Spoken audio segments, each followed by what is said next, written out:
انت اهلاوي ولا زملكاوي؟ زملكاوي طبعا. زملكاوي. كل الامراض دي ما لازم اكون لا حول ولا زملكاوي. اعمل ايه طيب؟ ايه بقى؟ ايه عايشين بقى مع نفسنا. زعلان؟ مش ما بقتش ازعل. لا والله خدنا عزة كده فعلا. امال اقول لك على حاجه يا ابراهيم. ليه؟ طب بس الزمالك واخد كونفدراليه السنه. نعم فن. واخد كونفدراليه ماشي. عارف مش مشكله تاخد كونفدراليه. امال ايه المشكله؟ اقول لك هيزعلوا مني. هم مين؟ الزملكاويه. ماشي، ما انت زملكاوي. ما انا هقول لك.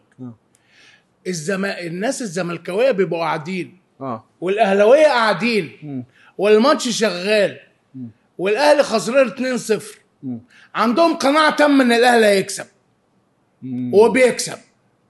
الزملكاويه غالبين 3-1 وقاعدين عاملين كده هنخسر دلوقتي حتى لو لا انت جواك احنا هنخسر. ده الفرق. اما ده الفرق بين الزمالك والاهلي. انا بقول لك بمنتهى الامانه واسال اي حد زملكاوي